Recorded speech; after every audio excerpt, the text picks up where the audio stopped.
Hi, welcome to Garden Cafe. I'm Maureen and this is my Texas Zone 8B 9A garden. I am happy to report that the neglected areas of my garden are getting fewer and fewer, and I'm thrilled. The plan today is to go around the side of the house here, and I had an entire wall with the plan of a cut flower garden. It was wonderful for a while. It is July, and in July in Central Texas, at this point, you really want to keep things cut back. The intention here is to try to keep things going, get them through the worst of the heat, and hopefully when it cools off in October, November, things can start growing again. But for now, it's basically just survival at this point. If you enjoy my video, please hit subscribe, like, and share. It helps me to grow my channel. Let's get going. I'm also going to work a little bit in the shade garden. I'm going to be cutting back a lot of the Clerodendrum that is overgrown in that area. Another neglected, not as badly neglected as other areas, but an area I want to get to before it gets too far. So let's get to work. So this is the not so pretty anymore cut flower section of my garden. I'll bring you in closer because there are some things I love. I corralled the zinnias inside two different areas here to get them off of the rock rose and the Savannah rose, and down on the end is the Soul Sister rose. So I basically corralled these, and just to get them off the ground and to get them away from the rose bushes. These should have been cut back so long ago. I don't know if cutting them back will give me new growth, but clearly these are done. So we're going to go ahead. First things first, there are some beautiful zinnias, and it has been just a very long time since I have cut any and brought them inside. So before I go through and just basically chop everything down, I'm going to collect as many of these gorgeous zinnias as I possibly can and bring them inside. So let's get to that one first.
Well, not the most wonderful bouquet, but it's pretty.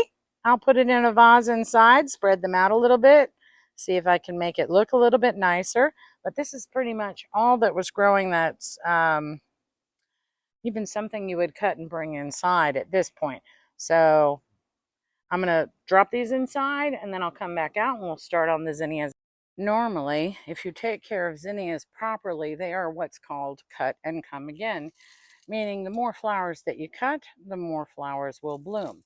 And just to show you, if you can imagine that this was a flower that you wanted, well, you want to cut it back. This is another flower that would have grown in, but down to this point, because new flowers would grow. Problem is, mine are all 5-6 feet tall, way overgrown, and everything down underneath is dead.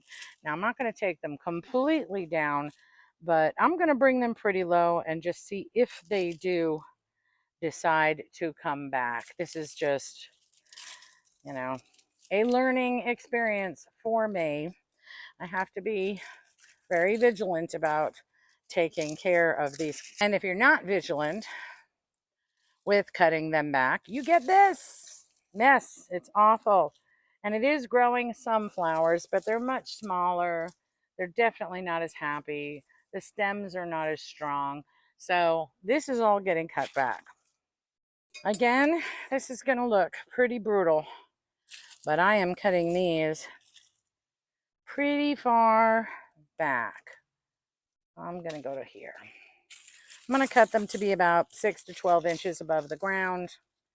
The lower stems, many of them are still green, so I think these will. I think that these will come back. We will see. But basically, I'm going to start over again. And next year, I'm going to pay more attention. This is the first time that I actually planted a cut garden. So let me put this on fast forward, and with all of this growing the way it is, I can now see that there are just tons of weeds in here too. So I'm going to be cleaning all of this out. But let me start by cutting back the zinnias.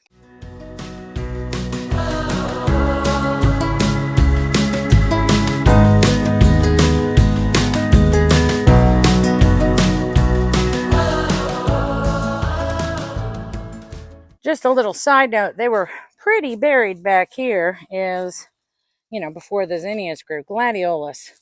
These were absolutely awesome all spring. They were gorgeous cut flowers to bring inside. They should have been cut back a long time ago. So I'm just going to cut them back now. They won't bloom until the spring. And I believe we want the energy to stay with the bulbs on the gladiolus. So I'm also going to be cutting those back.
So this section is cleared out. So the Savannah Rose is open, and the Rock Rose is also open. So now I'm going to move down to this section, which is another corralled in section. And remember, folks, I live in Central Texas. Our growing season can easily go through November and into December. So I have plenty of time. I think I'm just going to start throwing a few more zinnia seeds down in here. And this time I will just stay on top of it. Just learning about cut gardens. And this was, it was pretty. We got lots of flowers from spring until now. But definitely have learned what needs to be done to make this gorgeous all through the growing season. But anyway, we're going to move on to the next section, do the same thing. Rock Rose, beautiful. This guy was not doing well when the zinnias, God, he has a lot of weeds, when the zinnias were falling down on top of him from both sides. But ever since I've staked it back, we're getting a lot more flowers. And this is clearly a much happier plant. Now, I am going to trim it back. This is a walkway going through to get it to grow more out and up instead of forward. I think this grew forward when the zinnias were suffocating it. So I'm going to cut this back, and then I'll start over here in this zinnia section.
I think we're caught up. That's the Savannah Rose.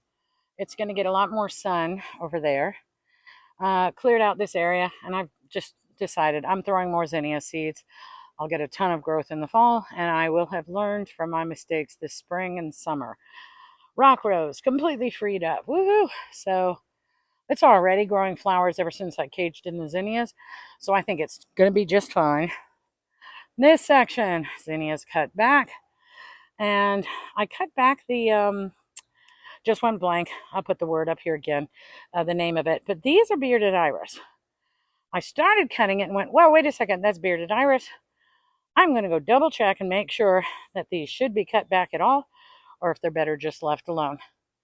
And then over to my soul sister rose, which is growing bananas with roses on top, which are no fun.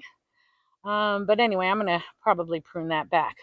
But I'm going to go in and get a cool drink and sit down for a few minutes. Then a big job covering, just picking up all of the debris.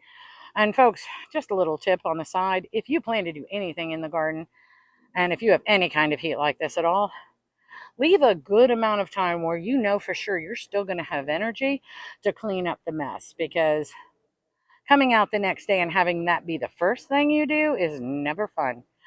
So I'm going to take a break, and then I'll be back.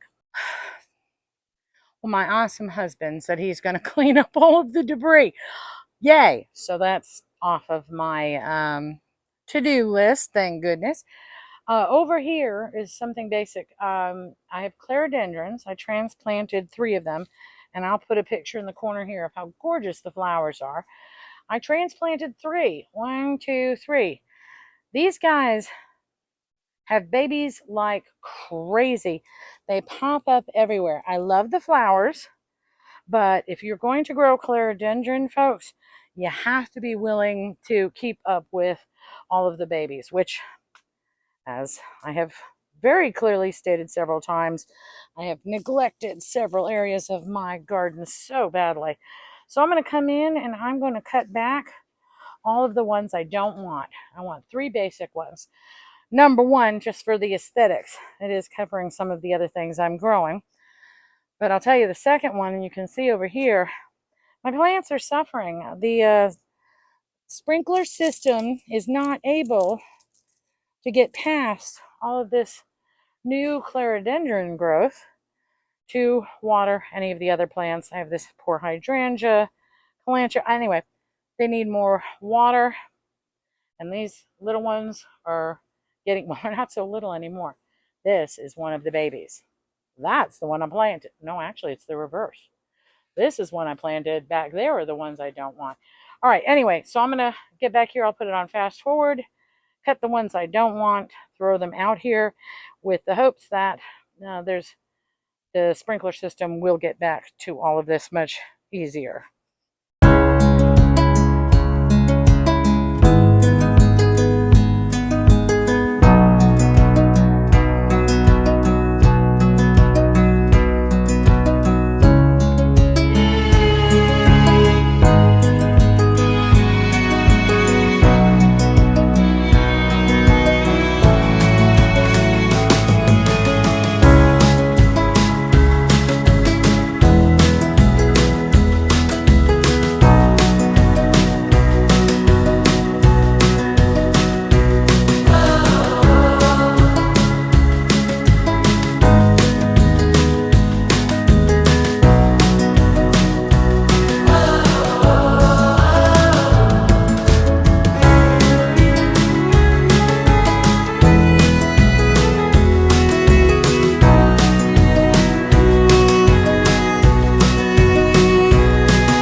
So clearing that out, back to the 3 main Clerodendron plants, and I do want them. They will grow as tall as the fence and grow beautiful flowers, which once again, I will post in the upper corner. But I think the irrigation to all of the other plants that are in front of it will have a much better chance going forward. The soil back there is moist. It's beautiful. It's perfect. Up here, it's just bone dry. I may just run a hose, turn it on for a while out here, just for now. And then, as I said, I'll come and check it after the sprinklers run tonight to make sure that the water is getting to the plants I want it to get to. Not fabulous, but a little less neglected. I think that's it for today. If you enjoyed my video, please hit subscribe, like, and share. It helps me to grow my channel. Have a wonderful day.